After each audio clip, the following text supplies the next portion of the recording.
Va ora in onda Cultura e Arte con il professore Andrea Rognoni. Buongiorno Andrea, a te la linea. Eccoci qua, grazie Sveva. Noi oggi parliamo di un libro appena uscito per le edizioni Ares di Paolo Golisano, Cercate prima il regno di Dio. Stanislao Medolago Albani, padre del cattolicesimo sociale. Golisano lo ripresento leggendo in retrocopertina, medico e autore di 3 romanzi e di oltre 30 saggi, esperto di Tolkien e fondatore e vicepresidente della Società Chestertoniana Italiana, e collabora con l'Osservatorio Van Tuan per la dottrina sociale. Per Ares, appunto la casa editrice di cui adesso parliamo, ha pubblicato Chesterton, la sostanza della fede. Là dove non c'è tenebre, sono tutti i titoli: storia di amicizia tra scrittori, indagini su Sherlock Holmes, Stevenson, l'avventura del cuore, Giuseppe Moscati, il santo medico, Olive, Cleave, adesso oramai i miei occhi non sono più perfetti, Staples Lewis, Nella terra delle ombre, e Patrizio, un santo tra le rovine dell'impero. Ecco, io mi chiedo sempre, Paolo, prima di iniziare a parlare di questo nuovo libro, ma dove trovi il tempo per scrivere così? Lo dico proprio, sai, noi siamo così fraterni amici che non abbiamo niente da nascondere, no? Forse sarà invidia la mia, Paolo, ma non ce la farei a stare al tuo ritmo. Come fai a trovare così tanto tempo e energia da scrivere così tanti libri, tutti profondi, centrati, ovviamente che richiedono tutta una serie? Ecco, no, i nostri ascoltatori sono curiosi perché oramai ti conoscono da tantissimo tempo, a parte che sei conosciuto in qualsiasi ambiente. Paolo, ci sei? Sì, ci sono. Ciao Andrea, eccolo qua. Ma io sono proprio mosso a scrivere da una grande passione. Quando mi viene un'idea, comincio a documentarmi, comincio a lavorare e poi a questo punto non guardo l'ora, non guardo l'orologio, quindi magari mi sto su anche di notte a scrivere proprio, se poi magari non faccio bene perché anch'io comincio ad avere qualche piccolo problema alla vista, però niente, sono proprio preso, sono proprio mosso da passione, ecco. E anche questo ultimo libro nasce dalla passione per la storia, e poi a volte ho veramente, come dire, assumo quasi delle sfide perché mi piace scrivere cose su cui appunto non ha scritto nessun altro. Ecco, questo è un personaggio a cui ho voluto dedicare questo libro, poco conosciuto, eppure un personaggio estremamente importante e significativo.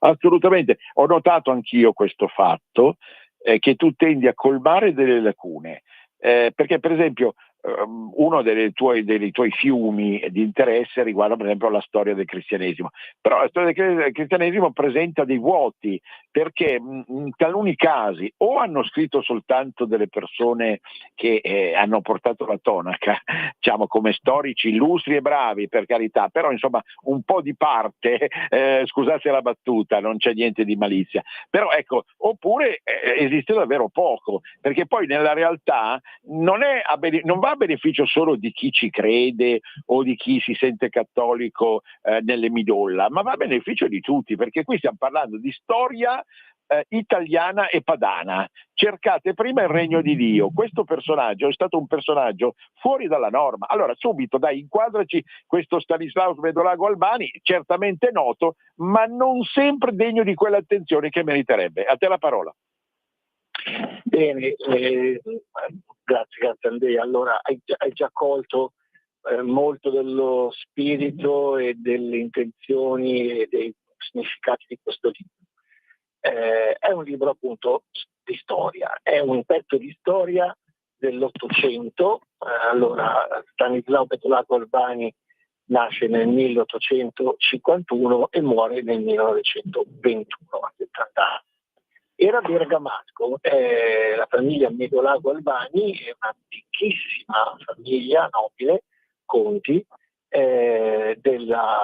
di Bergamo e provincia. C'è proprio anche il paese che si chiama Medolago, che è nella cosiddetta isola bergamasca, cioè a sud di Bergamo, nella bassa, proprio sulle rive dell'Adda.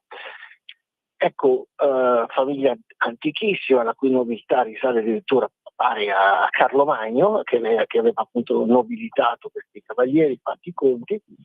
Poi passano i secoli, io descrivo un pochino la vita, cioè la storia di questa famiglia, poi il 1800 è il secolo XIX, un secolo molto particolare, un secolo che porta, lo sappiamo bene, all'unità d'Italia, e anche questo è sempre stato un tema che mi è stato caro, che ho cercato di studiare, di andare oltre, come te Andrea, alla retorica nazionalista italiana, che ha sempre visto e ha descritto in maniera trionfante il processo di unificazione, che invece fu un processo, come dire, non privo di spine e di sofferenze anche per popolazioni via via annesse.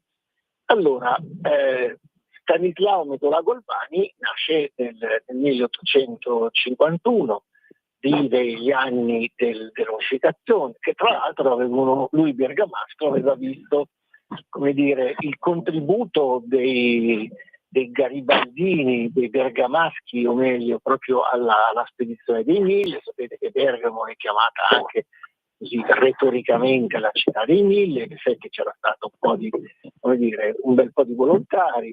Addirittura le camicie rosse dei garibaldini erano stati fatti in provincia di Bergamo, a Gandino, da un'azienda di Gandino, quindi c'era stato questo. Ma lui, come dire, apparteneva a un'altra storia, alla storia appunto del cattolicesimo bergamasco, lombardo, potremmo anche dire, profondo, radicato. Inoltre, nelle vene di Stanislao Medolago Albani scorreva anche il sangue di una nobile famiglia savoiarda, la famiglia de Maistre. Joseph de Maistre fu all'inizio vissuto alla fine del Settecento e morto un secolo prima di Stanislao, era stato veramente la grande figura del controrivoluzionario, di colui che aveva denunciato i mali della rivoluzione francese, il giacobinismo, la statocrazia giacobina.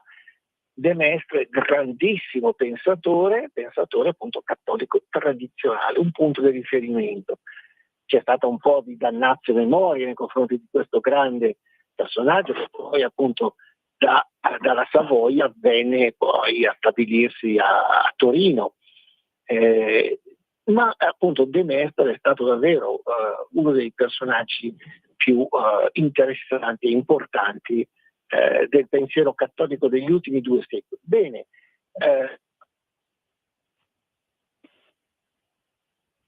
pronto? Pronto? Andrea è caduta dalla linea, adesso mando un jingle e richiamo subito. Grazie.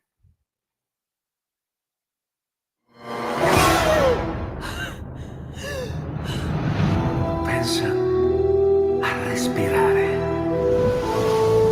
Ora abbandonati.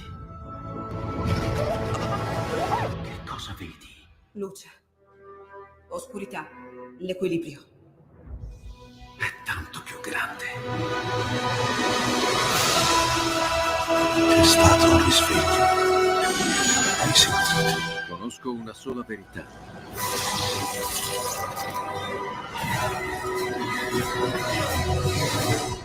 Movie Time ti fa entrare nel vivo. Andrea, di nuovo a te la linea. Eccoci qua. Allora, stavamo parlando appunto delle radici Gulisano ha attaccato, ottocentesche adesso lo richiamo subito, forse perché non sì, sentiva. di Medolago Albani. Questo personaggio addirittura un discendente genetico di Joseph de Maistre, che viene ritenuto il padre del cattolicesimo tradizionale, moderno, cioè dell'era moderna naturalmente.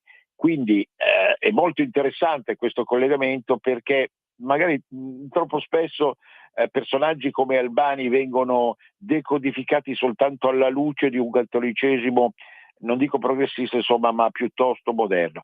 Così invece ce lo riportiamo anche a quelle radici. Pronto Paolo? Vediamo se l'abbiamo recuperato. Andrea, Paolo, purtroppo non mi risponde, sempre... adesso riprovo. Sì, infatti dovete considerare che Paolo Golisano è un personaggio così poliedrico nella sua multiattività di medico, di scrittore, di pensatore, di federalista, che noi ci troviamo di fronte a un uomo al di sopra della norma dal punto di vista proprio mentale e oserei anche dire fisico, considerando anche il peso specifico in chilogrammi, che davvero dobbiamo avere pazienza, ecco. E nutrire con la pazienza che serve. Vedete, stiamo analizzando il suo ultimo libro, dei suoi, no, saranno una centinaia oramai di libri che il nostro ha prodotto in campi anche molto diversi. Andrea, ed è un purtroppo libro... non risponde, Sì, eccoci riprovo tra qua. qualche minuto. Pronto Paolo? Pronto? Andrea, mi senti? Sì? Dicevo che purtroppo Gulisano non mi risponde, riprovo tra qualche minuto. Sì, intanto vado avanti, io non c'è problema. Quindi questo libro racconta la vita, prima di tutto, di un grande cristiano. Ripetiamo il nome per chi non l'avesse mai sentito: Stanislao Medolago Albani, bergamasco, tipico cognome bergamasco, Medolago, di tipo toponomastico, figura intraprendente di pensiero profondo e di generale carità. Ecco, generalmente non è stato conosciuto bene come in realtà meriterebbe, insieme con la storia del ritorno alla vita sociale e politica dei cattolici. Allora, noi dobbiamo sempre ricordare, ed è un topos della storia italiana contemporanea, dobbiamo sempre ricordare che Pio IX proclamò il famoso non expedit. Siamo negli anni 70 dell'altro secolo ancora. Questo non expedit significava praticamente che i cattolici, cioè tutto il mondo cattolico inteso più in senso culturale che fidelizzato religioso, non doveva più partecipare alla vita politica per un vulnus che si era creato, che conosce molto bene proprio Paolo Golisano in quanto ne fa suo cavallo di battaglia. Andrea, scusami se ti interrompo, Gulisano Sì? è di nuovo in linea. Ecco, pronto Paolo? Ecco, c'è stato un incidente. Allora, stavo recuperando tutto il discorso che è un po' il tuo cavallo di battaglia, quel vulnus nei confronti del mondo ecclesiale ed ecclesiastico che è stato causato proprio dall'Unità d'Italia, no? Quindi è lì che si parte per capire come in realtà il ritorno in campo del mondo sociale cattolico passa attraverso questa figura. No, a te la parola, stavi andando avanti sul tuo discorso. Esatto, sì, io ero arrivato appunto a parlare anche di De Mestre nella formazione, il ruolo di De Mestre nella formazione di Medolago Albani. Giustamente hai proseguito su questo tema, appunto gli anni dell'unificazione italiana, il cosiddetto Risorgimento, una rivoluzione fatta contro la Chiesa, una unità d'Italia fatta contro quello che era l'unica cosa che accomunava tutte le varie popolazioni della penisola, dalle Alpi alla Sicilia, l'unica cosa che avevano in comune era l'identità cristiana, perché erano diversi per lingue, tradizioni, eccetera, e contro questa che poteva essere cemento, no, dell'unità, si scatenò l'odio ideologico e diciamo chiaro che abbiamo il suo nome della massoneria. Ecco. Il Medolago Albani fin da giovane si impegna appunto per cercare di tirare fuori il mondo cattolico dal ghetto in cui il potere politico l'aveva confinato. Tra l'altro comincia la sua attività giovanissimo, a 20 anni, quando appunto tra l'altro 1870 si compie la presa di Porta Pia, l'unificazione completata anche con la città di Roma, e il Papa sostanzialmente prigioniero in Vaticano, Pio IX, che a un certo punto proclama anche il non expedit, cioè a fronte di uno stato del genere i cattolici non possono assolutamente collaborare con la politica, e quindi l'invito, il non expedit a non essere eletti, a non entrare in questo Parlamento e nemmeno elettori, quindi non votare.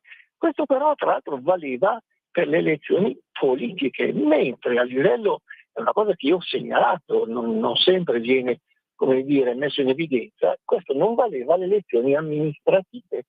Quindi Medolago si impegnò molto e diventò anche membro del Consiglio provinciale di Bergamo con una lista civica, però di ispirazione cattolica.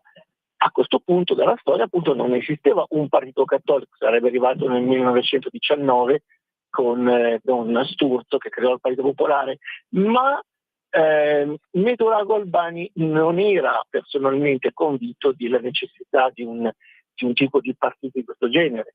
Quindi lui sì, profondamente cattolico, ma guardava non tanto a un'espressione partitica, ma un'espressione sociale.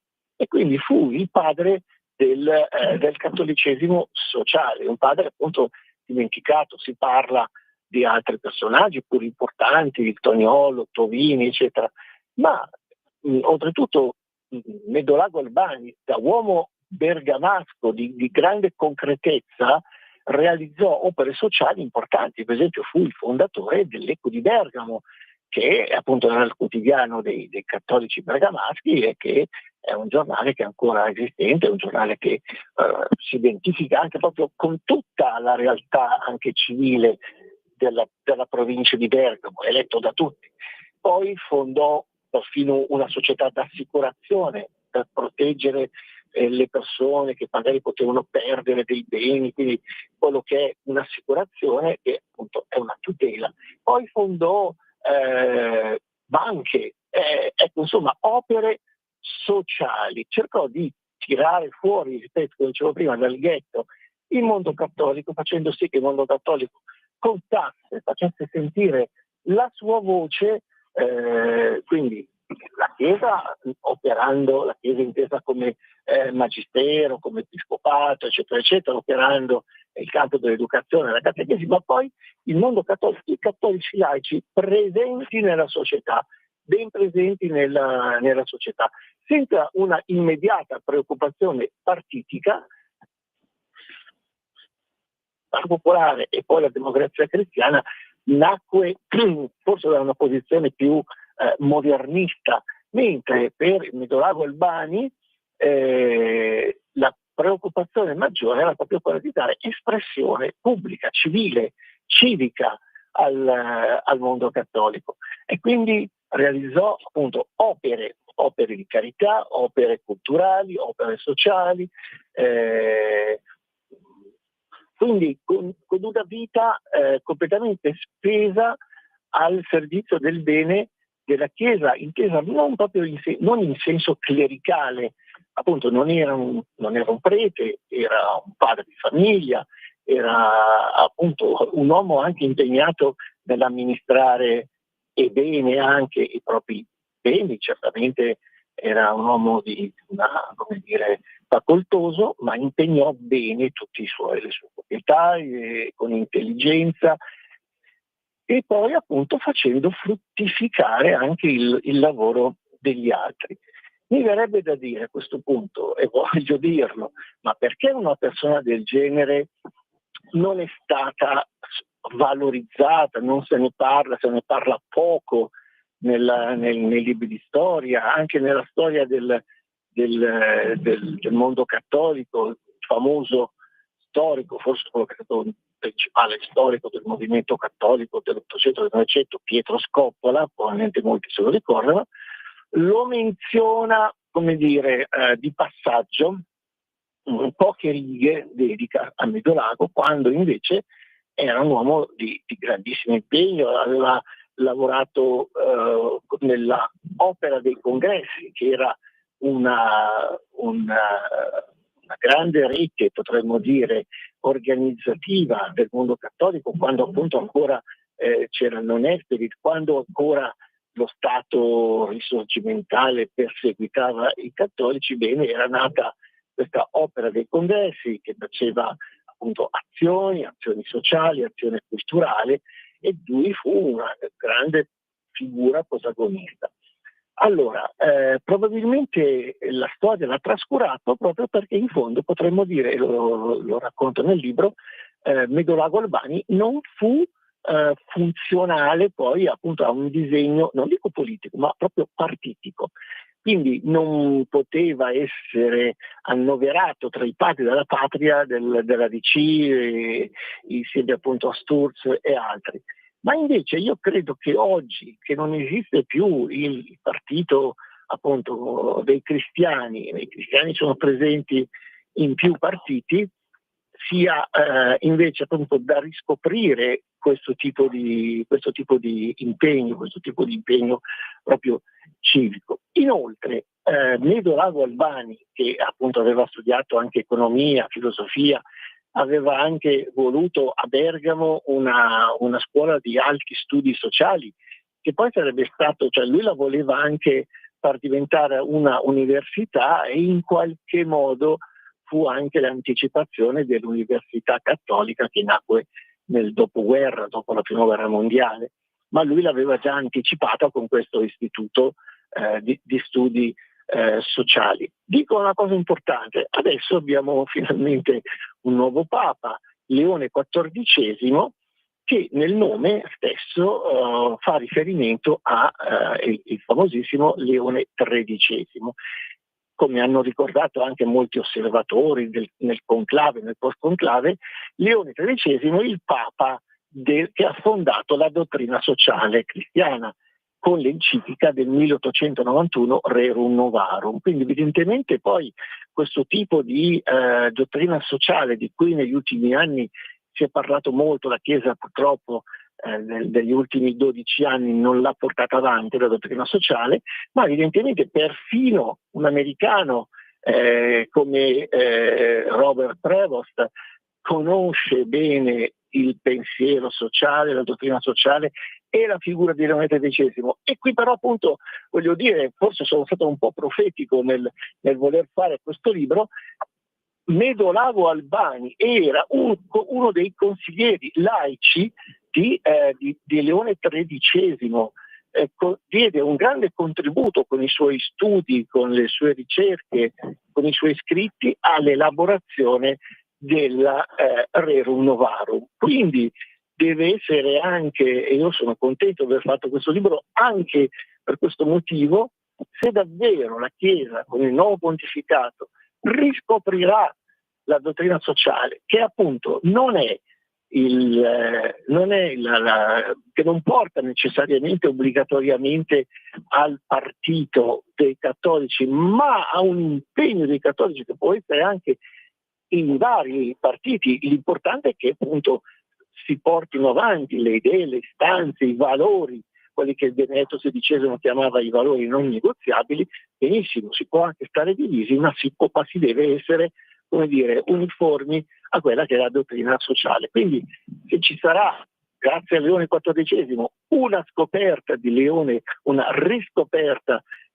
XIII, è auspicabile che ci sia anche una riscoperta di di Stanislao Medolago Albani, e a questo punto sono ben felice, mi sento anche un po' profetico nell'aver voluto scrivere nei mesi scorsi, quando davvero quasi non si parlava più di certi principi e appunto dimenticati. Sono contento di aver riscoperto e riproposto questa figura bellissima che, ripeto, è un pezzo di storia italiana, un pezzo di storia padana, un pezzo di storia bergamasca, ma anche a questo punto, avendo dato questo importante contributo a uno dei documenti più importanti della Chiesa, penso che debba essere scoperta proprio come uno dei personaggi di prestigio e di riferimento per il mondo cattolico nel suo complesso. Certamente, noi siamo arrivati oramai al break, se ce lo concede la dolcissima signorina regista che presiede a questi eventi mediatici. A dopo il break allora. Per sostenere la tua radio. Visita radiolibertà.net. Ti basta un click e potrai versare il tuo contributo volontario direttamente online. Potrai donare con ogni tipo di carta di credito, anche prepagata. Ti aspettiamo online su radiolibertà.net. Sostieni la tua radio con il tuo contributo volontario. Radio Libertà. La tua radio. Diamo voce alla nostra gente.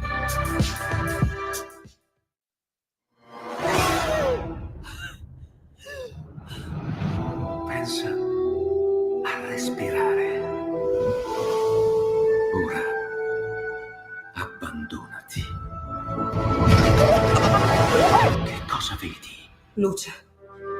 Oscurità. L'equilibrio. È tanto più grande. C'è stato un risveglio. Hai sentito? Conosco una sola verità.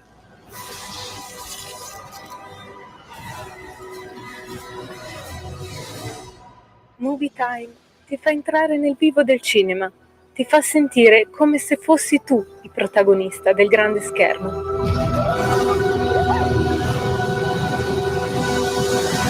Ogni sabato dalle ore 16.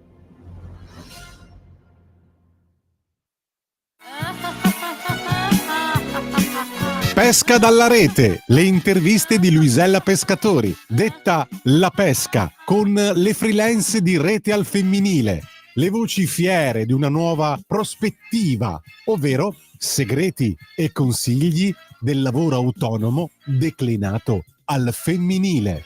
Ogni mercoledì alle 15:30 su Radio Libertà, la tua radio.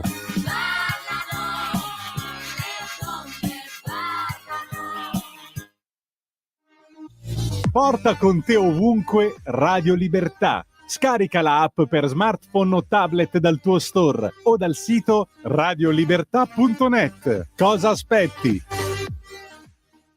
Di nuovo a voi la linea. Eccoci qui nuovamente, siamo in contatto telefonico con Paolo Golisano. Devo dire, a parte che io considero Paolo profetico già da un po' di tempo, perché vi ricordo che il dottor Golisano è riuscito, tra le altre cose, secondo me, e questa è una idea che mi sono fatto io, poi accetto mail, osservazioni, perché sono in contatto con numerosi ascoltatori che hanno anche il mio WhatsApp. Secondo me, Paolo, tu sei riuscito anche a sdoganare un po' Tolkien, perché vedi, io non ho niente da nascondere, poi alla mia età, io compio 69 anni a giugno, non ho più niente da perdere. Io mi ricordo da piccolo, avevo 15 anni, 17 anni, e la mia classe era di... Pronto? Pronto? Sì, scusami, ce l'ha fatto. Ecco, allora io mi ricordo, avevo 15, 16, 17 anni. La mia classe al Liceo Manzoni, il noto Liceo Manzoni di Milano, era divisa in due schieramenti politici, no? I compagni e i camerati. Io questi termini li prendo da allora, perché allora si chiamavano così. Non mi interessa se qualcuno c'ha qualcosa da dire. Io ero il sordido democristiano, perché i miei genitori mi avevano fatto una testa così, che naturalmente non stava né da una parte né dall'altra, e venivo accostato dai camerati. Vedete, io sto parlando a ruota libera, no? Perché questa è Radio Libertà. Venivo accostato dai miei compagni camerati che mi dicevano, fra le altre cose, leggi Tolkien, è la nostra Bibbia. Ecco, allora questo era per dire, e gli altri, i compagni, naturalmente preparavano le spranghe di ferro per dire, perché usa un po' le spranghe di ferro anche tu, Andrea. Ecco, vedete, a ruota libera siamo.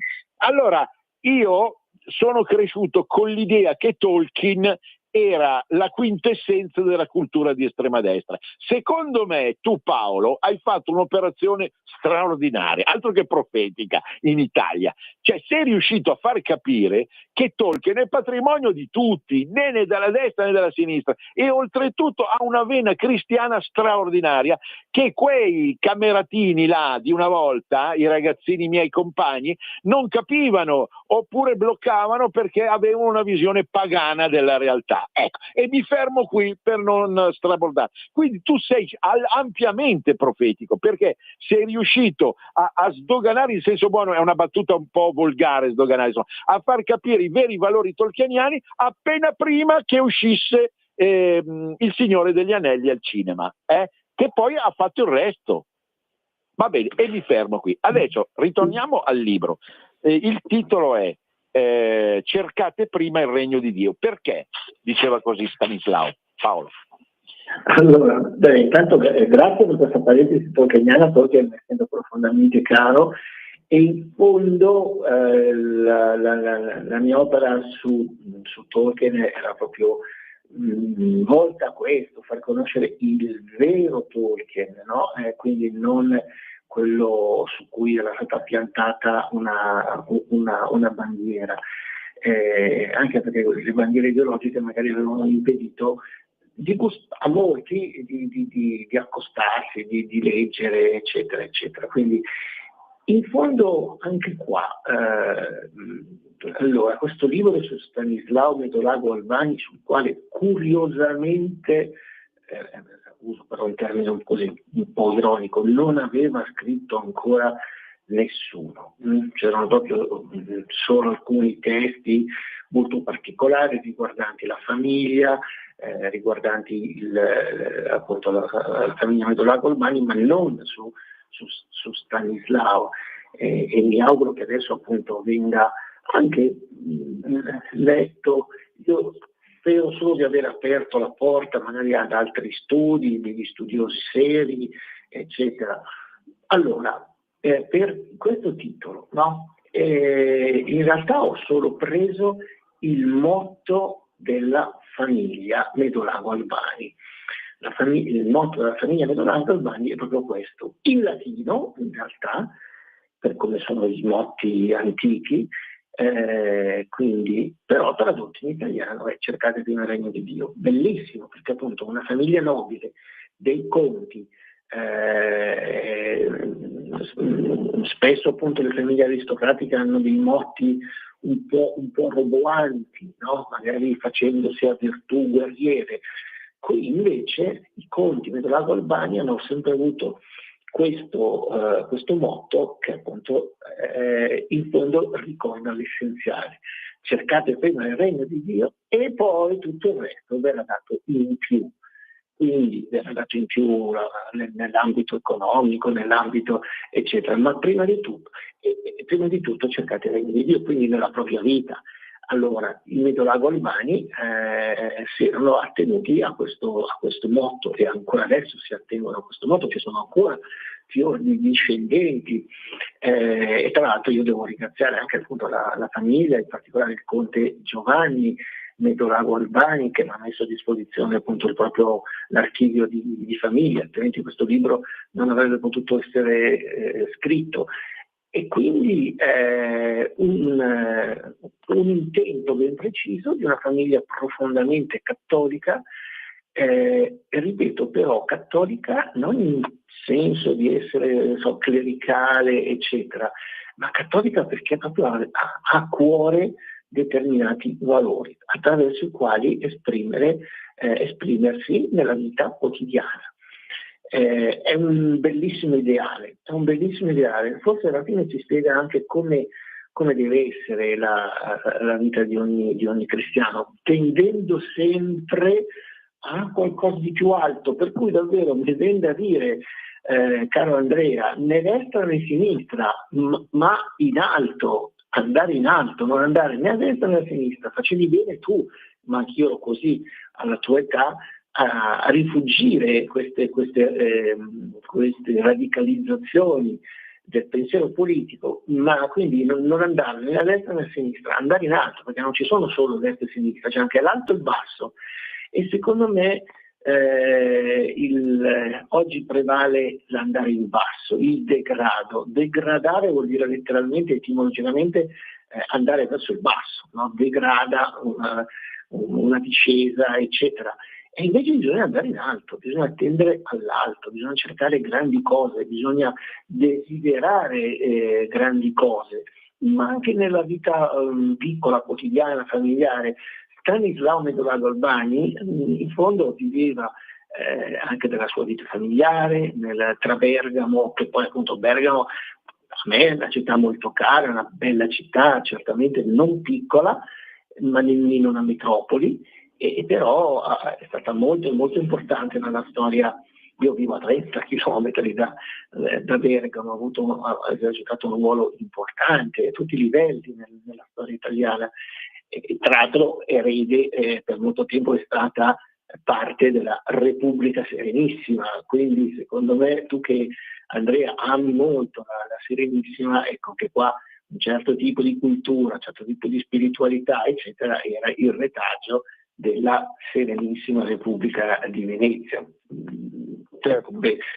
Quindi, allora, il motto, io ho scelto come titolo del libro il motto della famiglia, perché davvero il motto della famiglia dice moltissimo di quest'uomo e anche proprio, diciamo così, dell'ambiente, della storia, della cultura in cui era cresciuto. Assolutamente. A volo d'uccello ci sono stati in passato degli storici che si sono interessati di questo personaggio, tra gli altri, con posizioni diverse, Giorgio Rumi, che sicuramente nel mondo lombardo ha rappresentato una voce di storiografia cattolica importante, e che lo ha citato Albani Medolago anche in diverse occasioni, in congressi, conferenze, eccetera.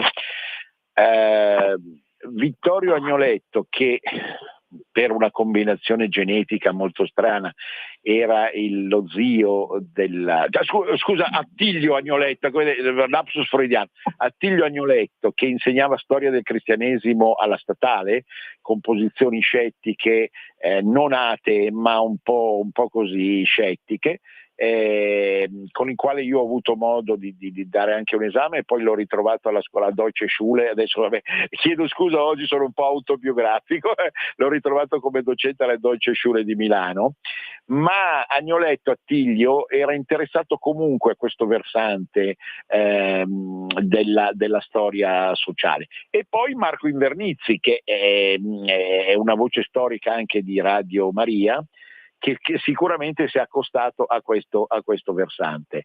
Diremo punti di vista diversi, che però hanno fatto un po' il loro tempo, quindi è arrivato, secondo me, davvero, come dici tu, al momento giusto questo libro, per riuscire a ridare fiato proprio a questa espressione culturale che ha un valore, secondo me, che va al di là anche degli aspetti fideistici, perché, come hai detto tu, un uomo che fonda l'Eco di Bergamo, che è in grado di dare fiato a una dimensione sociale enorme, è vero che è importante il fatto che dietro ci sia la fede, però un uomo di questo genere è anche l'espressione di una comunità, di un modo d'essere, di un modo di fare, di un modo di amare, che è tipica proprio del mondo lombardo, secondo me, senza strafare, e non c'è ombra ovviamente di xenofobia, perché poi anche i lombardi sappiamo tutti i difetti, gli enormi difetti dei lombardi, però in questo caso mi sembra così rappresentativo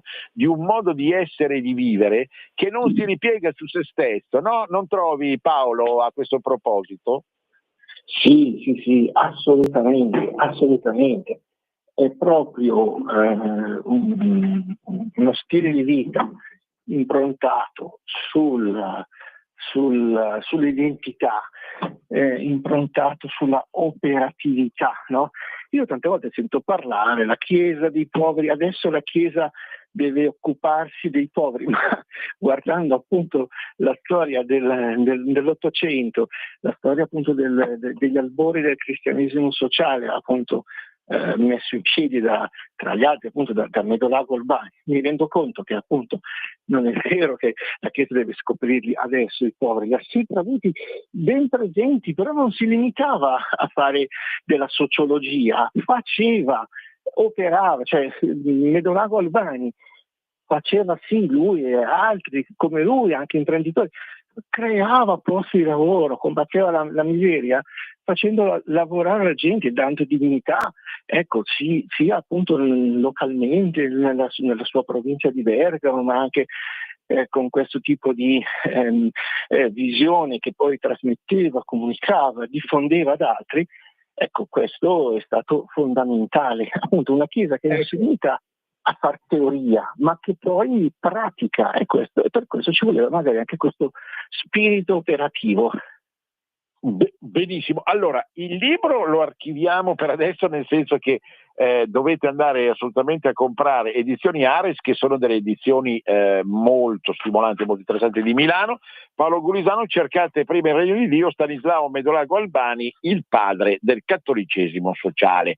Però adesso veramente ti rubo ancora 2 minuti, se puoi, perché mi devi dire se non sei contento del fatto che questo Papa, no, alias Robert Prevost, ha detto l'altro ieri mi sembra, ha proferito appunto delle parole che rendono giustizia di un equivoco, no? Il fatto cioè che le coppie, così pare che abbia detto, qui non ci vuole un'esegesi di tipo biblico, ma nel senso che sono state parole semplici ma efficaci, le coppie non eterosessuali non possono vivere di una dimensione ufficiale.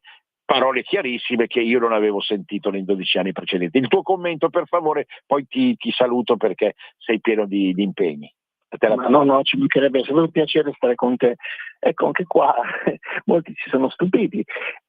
I progressisti che cercavano già di metterci il cappello sopra di lui perché appunto viene dal terzo mondo, perché è stato missionario in mezzo ai poveri, cioè, sì, però appunto quello va benissimo, occuparsi dei poveri va benissimo e ribadisco, la Chiesa l'ha sempre fatto, non c'ha bisogno di prendere lezione da nessuno, dai marxisti eccetera, l'ha sempre saputo e l'ha sempre fatto, occuparsi dei poveri, ma in questi tempi di ideologie fluide eccetera, anche la Chiesa era stata contagiata da questo cercare di piacere al mondo a tutti i costi. La Chiesa non deve piacere al mondo, deve dire cose anche scomode, deve dire la verità. Papa Leone ha detto semplicemente la verità, ha esposto quasi un'etica naturale. Il matrimonio è quello tra un essere umano di sesso maschile e un essere umano di sesso femminile, un uomo e una donna. Poi ci possono essere altri tipi di convivenze, ma non sono matrimonio e non possono naturalmente quindi essere benedette dalla Chiesa. La Chiesa benedice le nozze tra un uomo e una donna, dai tempi di Gesù, dai tempi delle nozze di Cana, potremmo dire. E quindi questo è il pensiero limpido, chiaro della Chiesa. Purtroppo, ecco, sappiamo bene, 12 anni di confusione, 12 anni di approssimazione anche dottrinale e 12 anni di tentativo di strizzare l'occhio al mondo, di farsi voler bene. Magari Leone XIV non sarà voluto bene dai laicisti, non avrà l'accesso alla direzione di Repubblica come l'aveva Bergoglio, ma fa niente, non importa, avrà l'accesso ai cuori di tanti cristiani, di tante persone semplici. Andrea, io prima di farmi da parte e lasciare a te gli ultimi minuti della trasmissione voglio ricordare una cosa riguardo appunto Stanislao Medolago Albani e il mio libro.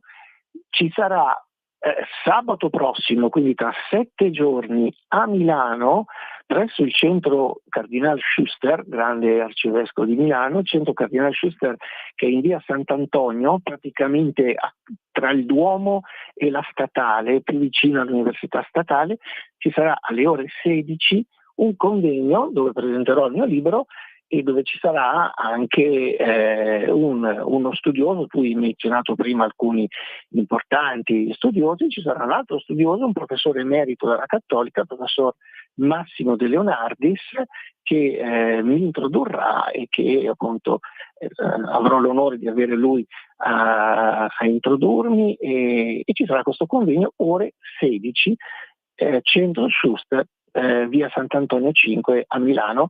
Aspetto tutti gli ascoltatori di Radio Libertà che vorranno avere, come dire, che vorranno onorarmi della loro presenza. E naturalmente, se hai tempo, ma che tu sei presissimo, mi farà piacere vederti e autografarti il libro. Ecco, sabato, ripeti il giorno, sabato? Sabato 24 maggio, alle ore 16, Centro Schuster, via Sant'Antonio 5, accanto all'Università Statale di Milano. Perfetto, grazie infinite e buon fine settimana a te, Paolo, ci risentiamo presto. Grazie infinite. Grazie Andrea, ciao.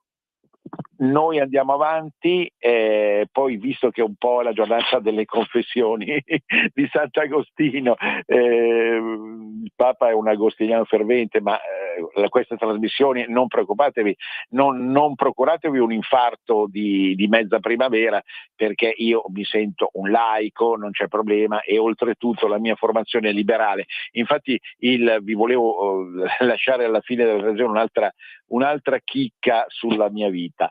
Ma adesso due donne lombarde, che sono Deborah Compagnoni, una ragazza di montagna, storie di un'infanzia felice tra neve, prati e avventure.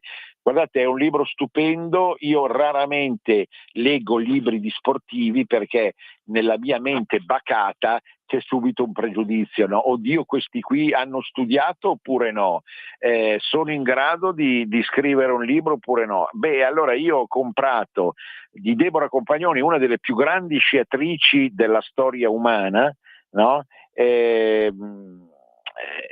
Questo libro è un regalo che Deborah, una ragazza o ex ragazza, fate voi, eccezionale, che ha superato tantissimi avversari nello sport, ma anche ha vinto nella vita. Ecco, ha scritto Una ragazza di montagna, e nel titolo c'è tutta lei, una ragazza di montagna, davvero. Ma scusate la commozione, Deborah è stata la nostra anima. Io non amo lo sport né come competizione diretta, perché non sono un grande sportivo come atletica, però ecco, non amo neanche seguire lo sport perché mi dà sempre l'aria di quel pattume mediatico, no, che ci circonda e ci assedia. Però di fronte a una donna come Deborah Compagnoni si fa un'eccezione. Storie di un'infanzia felice tra neve, prati e avventure. Lei, ricorderete sempre, è di Santa Caterina Valfurva, che è una delle più belle località dell'Alta Valtellina. È un libro illustrato anche, che non è come i libri illustrati di Mauro Corona, per carità. Adesso non sto, sicuramente bravo scrittore, ma qui c'è, secondo me, più il cuore di una donna, pensate, quell'infanzia indimenticabile fra neve, prati e avventure. Deborah Compagnoni, Rizzoli Edizioni. L'altra è un'altra grande lombarda, è un po' il refrain di oggi. Sonia Bergamasco, un'attrice che difende la bandiera lombarda in senso buono, in senso culturale, no? Perché ancora non ha perso il nostro accento, come poi ognuno, giustamente, io parlo qui non solo in una radio che si volge a tutta Italia e a tutto il mondo, ma comunque in una radio che vuole promuovere un federalismo all'interno di una dimensione italofona che tutti amiamo. Quindi lei è rimasta una delle poche attrici lombarde, ha un accento molto forte tutto nostro, Un corpo per tutti, edizioni Gli struzzi delle Inaudi, quindi stiamo parlando di due donne che sono riuscite a pubblicare questa attrice molto particolare, che ha un sorriso, ha degli occhi sornioni da gattona che sono, secondo me, straordinari, non è neanche un giudizio estetico, è un giudizio empatico. Un corpo per tutti, biografia del mestiere di attrice. Questo è un libro, è un altro libro da comprare. Io quando vado in libreria penso agli ascoltatori di Radio Libertà, ma ci credete? Adesso mi dite, come sei un raguseo, sei un filisteo, sei un falsone. No, è proprio, io parlo col cuore, ragazzi e ragazze del 56. Allora, Sonia Bergamasco, Un corpo per tutti, biografia del mestiere di attrice. Qui si impara che cos'è veramente il teatro e il cinema per una altra ragazza come la Deborah Compagnone, un'altra ragazza del Nord che ha dovuto far fatica, che ci ha messo tutta l'anima per riuscire a emergere e per riuscire a dimostrare, insomma, che anche noi lombardi, assieme a tutti gli altri, con l'amore infinito che abbiamo per siciliani, sardi, pugliesi e calabresi, che sono simpaticissimi e bravissimi anche nel mondo dello spettacolo. Si vede che dovevo fare, eccola qua, la chicca, stavo lì per entrare nella Filodrammatici, poi ho cambiato idea, ma non so se ho sbagliato o no. Sapete il teatro Filodrammatici che c'è dietro la Scala? Ecco, lì a 18 anni ero lì, non l'ho fatto, perché forse c'è un'altra anima più moralista in me. Allora, abbiamo parlato di Deborah Compagnone, una ragazza di montagna, storia dell'infanzia felice tra neve, prati e avventure. Abbiamo parlato di Sonia Bergamasco, Un corpo per tutti, biografia del mestiere di attrice della Einaudi gli Struzzi, e per finire vi dico la mia storia, ma piacerebbe scrivere un'autobiografia. Fui democristiano da ragazzino, fui liberale dai 20 ai 30 e allo scadere del 30° anno leghismo. Il leghismo del cuore, il leghismo più autentico, quello che parla ancora e sempre di identità e di libertà. Un grande abbraccio a tutti, grazie del supporto di Sveva e ci risentiamo lunedì. Venezia risorga Venezia per sempre. A risentirci. Avete ascoltato Cultura e Arte con il professore Andrea